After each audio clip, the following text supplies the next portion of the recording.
Welcome to all. स्वागत आप सभी का R S sir YouTube channel पे। और हम आ चुके हैं एक बहुत ज्यादा इंपॉर्टेंट वीडियो के साथ में। जी हाँ, आप तैयारी कर रहे हैं चाहे air force, navy, NDA, CDS, ICG, जिस भी एग्जाम की आप तैयारी कर रहे हैं उसके लिए जरूरी है, सिलेक्शन के लिए सबसे इंपॉर्टेंट पार्ट है सेल्फ स्टडी। अब बच्चा सेल्फ स्टडी के नाम पे दो तरीका है। एक जो बच्चा जनरली अपने आप को जी जान लगा के मेहनत करता है, लेकिन वो जो हार्ड वर्क कर रहा है उसका रिजल्ट कन्वर्ट नहीं हो रहा। ये कितने बच्चों का दुख दर्द है कि सर मेहनत बहुत कर रहा हूं, 4-4, 5-5 घंटे सेल्फ स्टडी करता हूं, लेकिन फिर भी मेरा स्कोर रैंक में, पोल में, लीडर बोर्ड में नहीं आ रहा, मेरे सवाल नहीं बन रहे। मैं 4-4, 5-5 घंटे पढ़ाई कर रहा हूं, हार्ड वर्क, इतना ज्यादा हार्ड वर्क कर रहा हूं, फिर भी मेरा रिजल्ट कन्वर्ट नहीं हो रहा। और एक होता है स्मार्ट वर्क। हार्ड वर्क वाला बच्चा 5 घंटे पढ़ रहा है, स्मार्ट वर्क वाला बच्चा 3 घंटे पढ़ रहा है या 4 घंटे पढ़ रहा है। इसका रिजल्ट 40% आ रहा है, इसका रिजल्ट 95%, 95% आ रहा है। क्या वो तरीका है, उस पर बात करेंगे। 7 से 8 मिनट का ये वीडियो होने वाला है, लेकिन वीडियो पूरा देखिएगा, सारे डाउट क्लियर करूंगा स्टेप टू स्टेप। और जहां पे लगे कि यार वास्तव में यार यही मैं गलती कर रहा हूं, बस उस गलती को अपने को सुधार लेना है। चलो स्टार्ट करते हैं। और जो बच्चे पहली बार ये वीडियो देख रहे हैं बेटा, चैनल को सब्सक्राइब करके बेल आइकन प्रेस कर लेना। यहाँ पर कंप्लीट जो डिफेंस के एग्जाम है, एयरफोर्स, नेवी, एनडीए, सीडीएस, इन सभी एग्जाम्स की आपको जो क्लासेज है वो मिल रही है और आपको अपडेट इंफॉर्मेशन मिलते रहेंगे। तो चैनल को सब्सक्राइब जरूर कर लीजिएगा। सबसे पहला सवाल, सेल्फ स्टडी कैसे करें। किसी भी एग्जाम की तैयारी करने के लिए, सेल्फ स्टडी करने के लिए एक एग्जाम्पल मैं आपको लेता हूं। जैसे मान लो फिजिक्स आपको पढ़ना है सेल्फ स्टडी के रूप में। अगर आपको फिजिक्स पढ़ना है, ध्यान दीजिएगा बेटा, मेरी बात पे गौर करिएगा।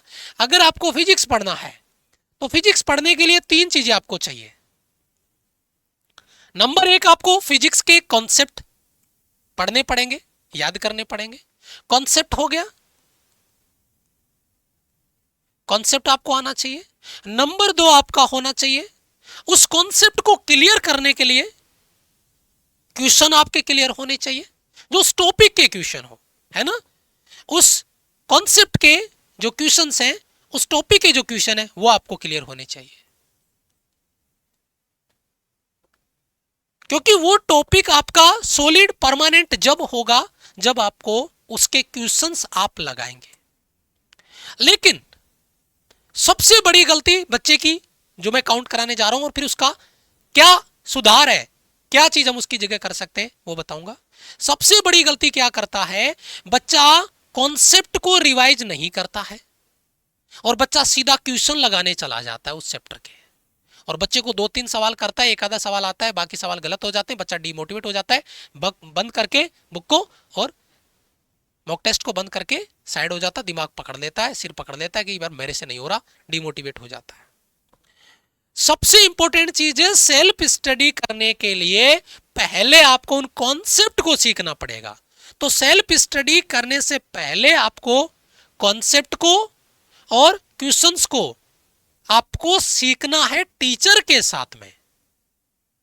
आपको टीचर की हेल्प लेनी होगी, क्योंकि बिना टीचर की हेल्प लिए तो वही बात हो गई कि आपने स्कूल में एडमिशन तो ले लिया और बुक्स खरीद ली, लेकिन पढ़ाई आपको घर से करनी है, किसी से पूछना नहीं है, टीचर का सहारा नहीं लेना, ट्यूशन का सहारा नहीं लेना, खुद से उन बुक्स को पढ़ पढ़ के सीखना है।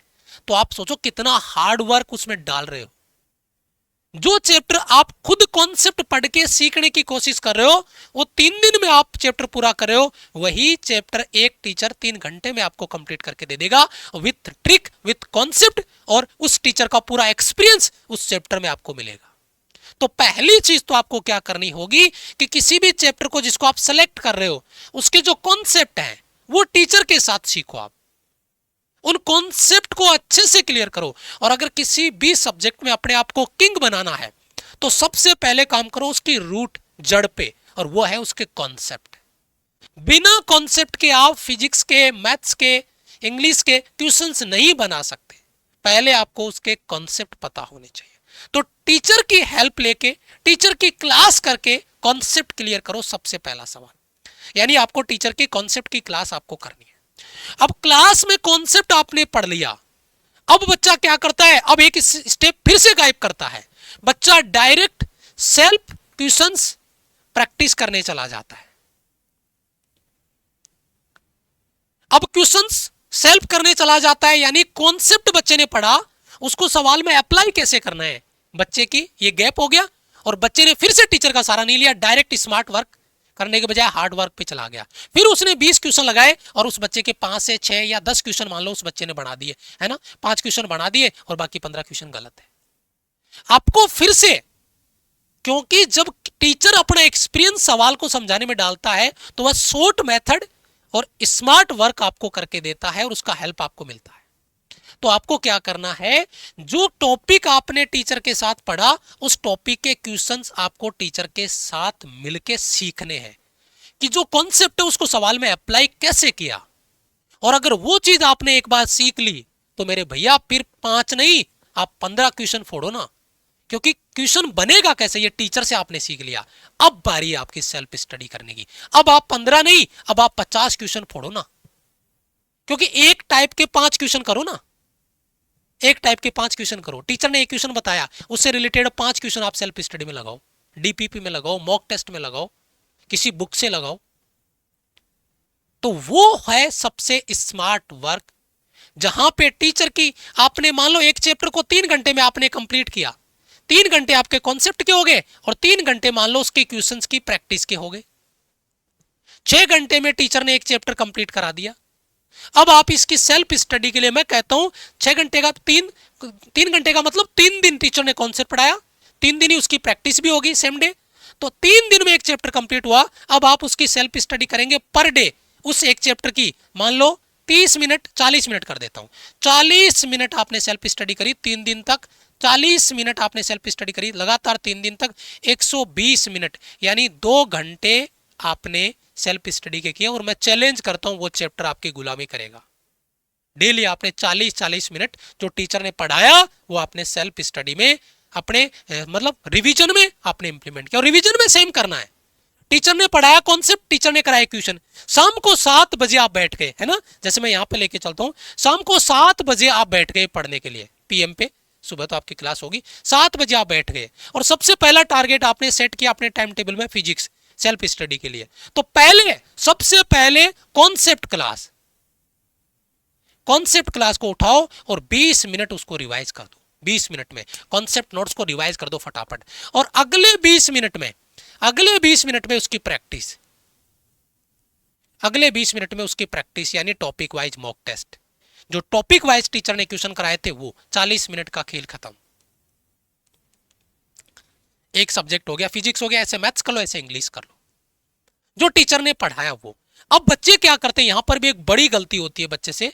बच्चा क्या सोचता है कि यार कॉन्सेप्ट के मैं नोट्स रिवाइज करूं, मेरे पास तो नोट्स ही नहीं है। बच्चा कह रहा है सर क्वेश्चन प्रैक्टिस करूं, मेरे पास तो क्वेश्चन लिखे हुए ही नहीं है। तो बच्चा क्या करता है, मोटा सा एक बुकलेट लेता है, बुक लेके आता है, नोटबुक लेके आता है और बढ़िया कलरफुल पेन लेके आता है और उनको बैठता है।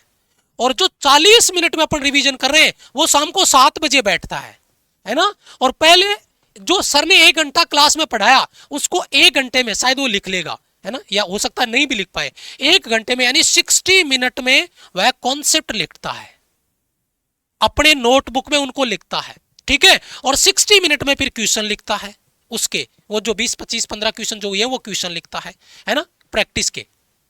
और ये बच्चे ने 2 घंटे यहां पे, और बच्चे ने केवल क्वेश्चन लिखे हैं, अभी प्रैक्टिस नहीं हुई है, कॉन्सेप्ट को लिखा है। लेकिन एक चीज आप मुझे बताओ, बच्चा खुश है इस बात से कि यार मेरे पास नोट्स रेडी हो गए। बिल्कुल आपके पास नोट्स रेडी हो गए, अच्छी बात है। आप ये तो है नहीं, आपका सिलेक्शन मान लो फाइनल हो गया, रिजल्ट आपका एग्जाम हो गया, आप आगे तैयारी करोगे नहीं करोगे? बिल्कुल तैयारी करेंगे सर। अगली बार जब तैयारी करोगे एग्जाम के हिसाब से लेवल आपका अपडेट होगा, आपको ये कंफर्म है कि मेरा इस बार सिलेक्शन फाइनल है, मुझे आगे तैयारी नहीं करनी, आप नोट्स बनाइए, क्योंकि आगे तो आपको जरूरत ही नहीं है, वो नोट्स आपके पास चाहिए, अपडेट कंटेंट हो रहा है, आपको जरूरत ही नहीं है। लेकिन हर बार बैचेस के हिसाब से कंटेंट अपडेट होता है, और बच्चा क्या करता है, इस बार भी अपने टाइम को कंटेंट को लिखने में व्यस्त कर देता है, व्यर्थ हो गया, खर्च हो गया उसका टाइम, और सेल्फ स्टडी यानी याद करने के नाम पे कुछ नहीं, बच्चे का सिलेक्शन मिस हो गया। अगली बार बच्चा आता है, बच्चा क्या देखता है, यार सर ने तो कंटेंट लगभग 70% अपडेट कर दिया, 60% अपडेट कर दिया, 50% अपडेट कर दिया, वो फिर से उसको लिखने लग जाता है। और हर बार उसी चीज को दोहराता रहो, सबसे बड़ी अपनी गलती होती है। मैं कहता हूं आपके पास कॉन्सेप्ट के नोट्स अवेलेबल है, आपके पास टॉपिक वाइज प्रैक्टिस अवेलेबल है आपके नोट्स बेच में। जो टीचर ने दिन में पढ़ाया वो एज इट इज आपको नोट्स वहां पे मिल रहे हैं, आप उनको तैयार करो।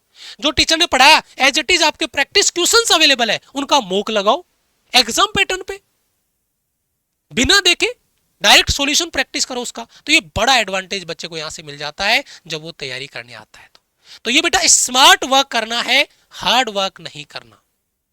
सेल्फ स्टडी का सेम पैटर्न, फिजिक्स का सेम, मैथ्स का सेम, इंग्लिश का 40 मिनट ले लो, 50 मिनट ले लो, और ज्यादा कर रहे हो तो एक सब्जेक्ट का 60 मिनट ले लो। 60 minute physics, 60 minute maths, 60 minute आपका इंग्लिश, 3 घंटे 180 मिनट में आपका रिवीजन हो गया। और अगर एक्स और वाई दोनों की कर रहे हो या नेवी की कर रहे हो, एसएसजी कर रहे हो, तो आपको रीजनिंग है, आपका जनरल मैथ्स है, जीके, वो भी आपको करने हैं।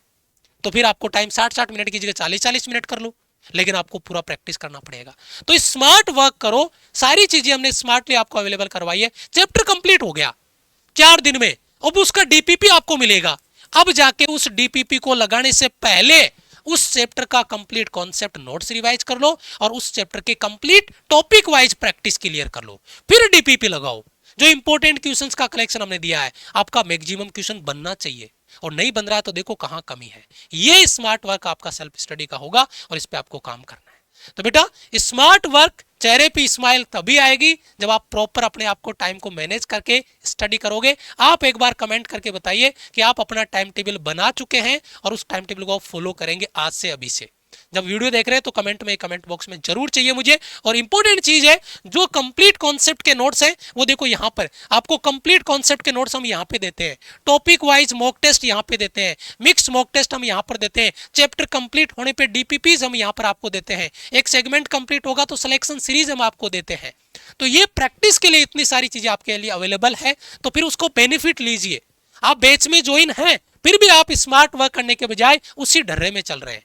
जो बच्चे नहीं जुड़े, जुड़ जाओ और स्मार्ट वर्क के साथ अपनी तैयारी करो और अपने आपका जो कॉन्फिडेंस है उस पे वर्क करो, उसको तैयार करो। कोई डाउट रहता है तो ये हमारा हेल्पलाइन नंबर है, आप इन पे कॉल मैसेज करके अपना डाउट क्लियर कर सकते हैं। उम्मीद करता हूं मेरे द्वारा दी गई इन्फॉर्मेशन आपके लिए बेनिफिशियल रही होगी। वीडियो को लाइक और चैनल को सब्सक्राइब कर लो, अपने दोस्तों को शेयर कर दो, और आज से इस सेल्फ स्टडी के प्लान को आप फॉलो करने वाले, ये उम्मीद रहेगी। और कमेंट में आपका एग्रीमेंट भी आएगा। Thank you so much, love you all, bye bye, जय हिंद।